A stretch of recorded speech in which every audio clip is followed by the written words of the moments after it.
Okay, so before I really start up with all of this, I would actually like to start by showing everybody this thing, so you could really get a feel for the size of it, because it is, let me tell you, it's not what you would expect it to be at all. I mean, you've seen screenshots of it, but until you've actually seen this thing in front of you, in your face, it is not what you think it is, trust me.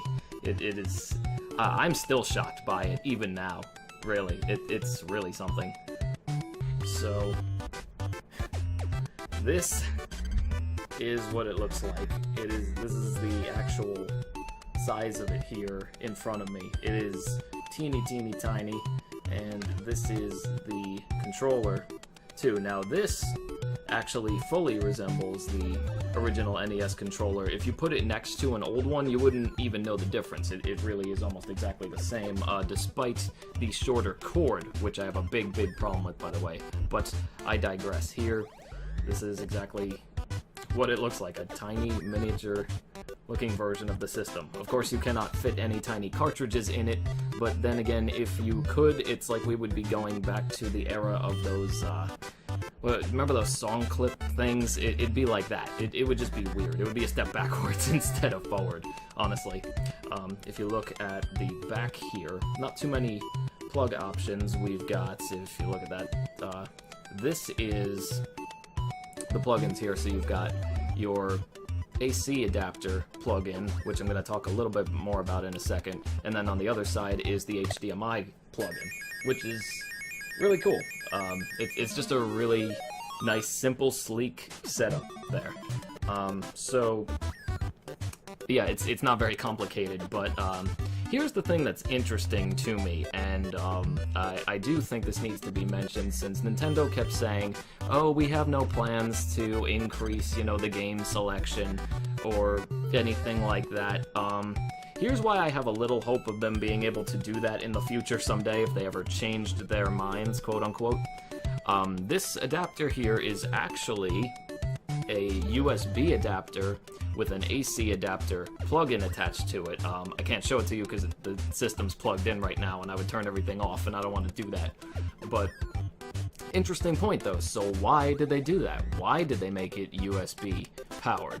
Could they have had something else in mind using the USB plug-in? Hard to say, and it just raises questions, like why? Why did they do that? Would they allow some type of expansion someday through a USB slot? We can only hope. Hey! One more time showing off the front, too, is that the, there we go. It's weird when you're looking at it through the lens and then seeing the other lens being like, hey, did that work? Is that right? I don't know. The power and reset buttons do actually work, and you activate them the same way you would the old classic system, and it's pretty cool.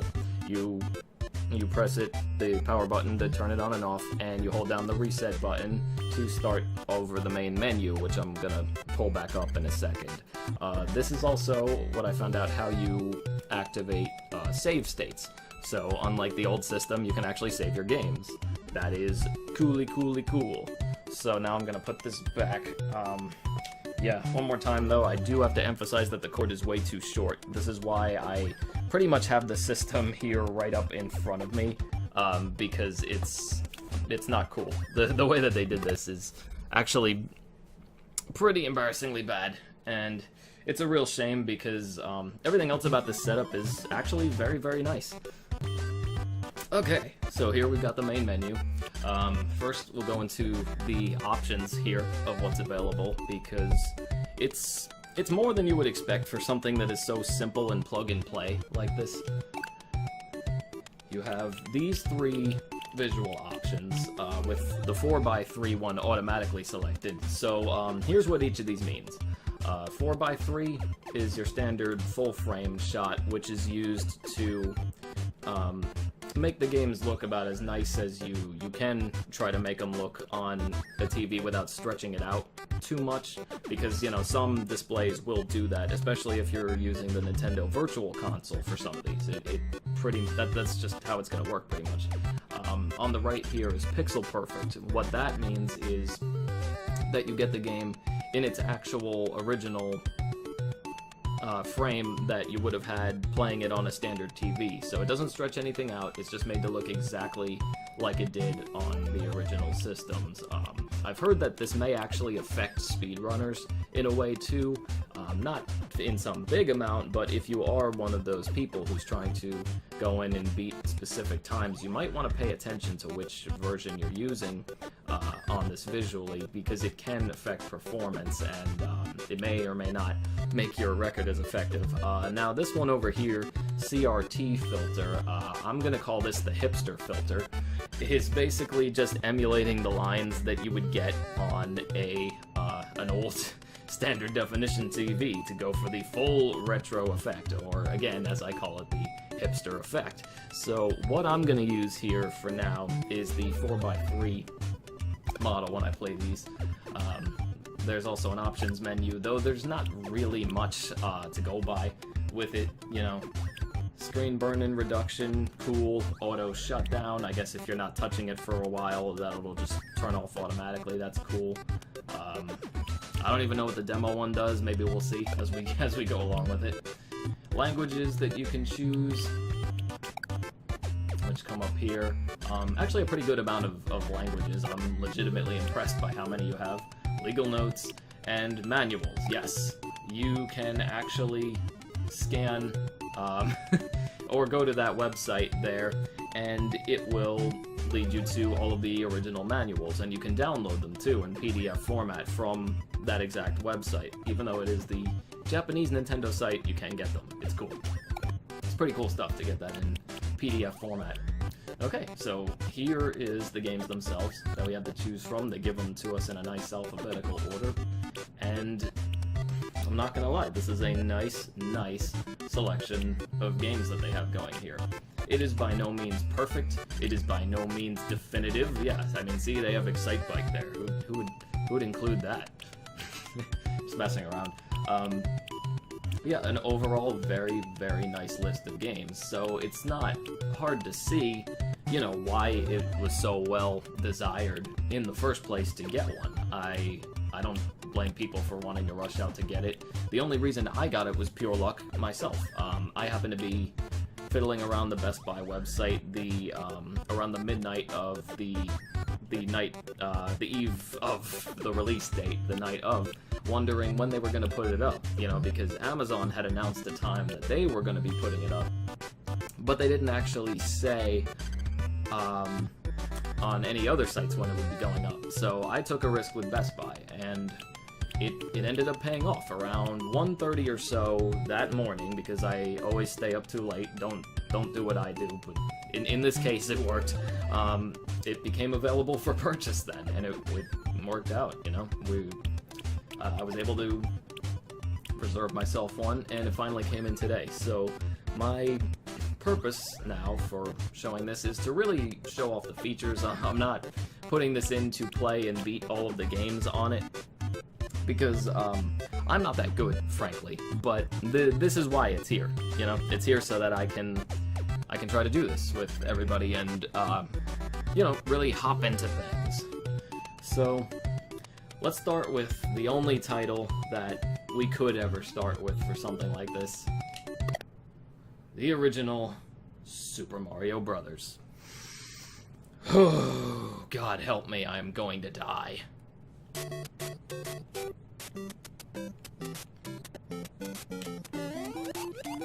Now, the other interesting thing is that visually, this is honestly the best looking version of the game I've seen. I mean, this is better than the Virtual Console in its appearance. That's really something. It's really interesting. I wouldn't have expected that. But somehow they got it. The colors are brighter, just a little crisper.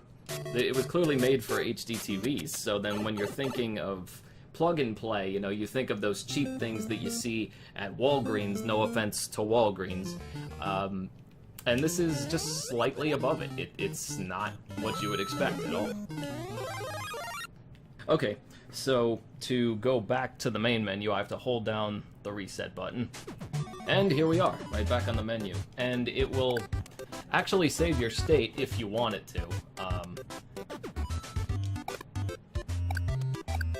Yeah, and it just goes right there, like a suspend point. So you could just go back to exactly where you were. So say that you beat the original Super Mario and you wanted to go back to that point because then they make the game harder where new enemies appear and everything. You could just jump right into it instead of having to start it from the beginning like you would have on a traditional Nintendo. So that is pretty cool. But let's move on to some more classics. So first we'll do Donkey Kong here. And yeah, the monkey is done. I am no Billy Mitchell though, I will say. Kid Icarus is very, very difficult also. Well, yeah, let me put my money where my mouth is and jump into Kirby right now. We'll see. Also, it's so cool how easy it is to just jump into all of these. It's so great. You just pop in and there you go. You're good to go. I did say I really loved the way that they did this collection on the Wii. They made a really nice anniversary collection for Kirby on it, and I still recommend it to this day. Though, again, I think this version may actually be a little nicer looking. It's so weird.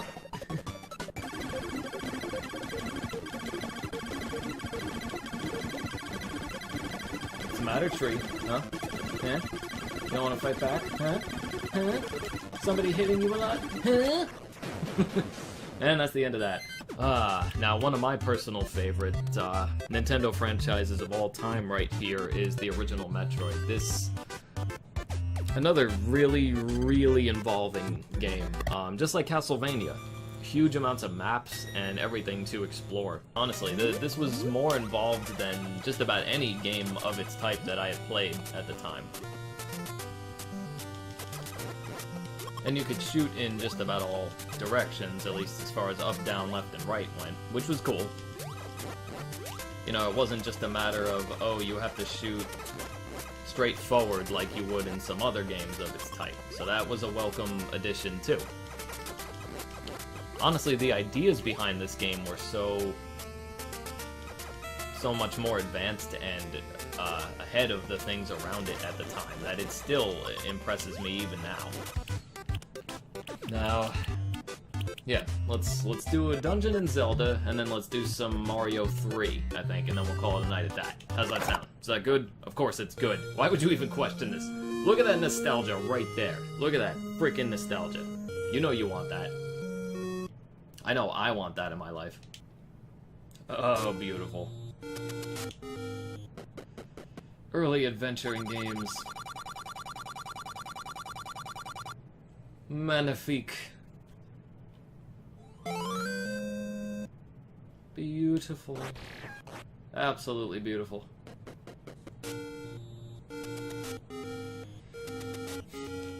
Almost brings a tear to your eye. Seriously, you can't unhear this music. It is in your head for the rest of your life after you hear it. Well, there's the first dungeon. Not that I'm gonna survive it now. Oh yeah, it's still got the exact same slowdown that it used to. That's funny. Dragon.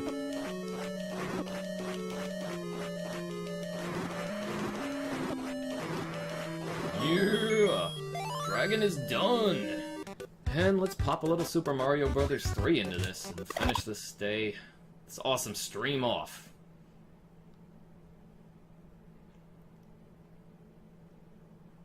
Arguably the best Mario besides Mario World. This is just the good stuff.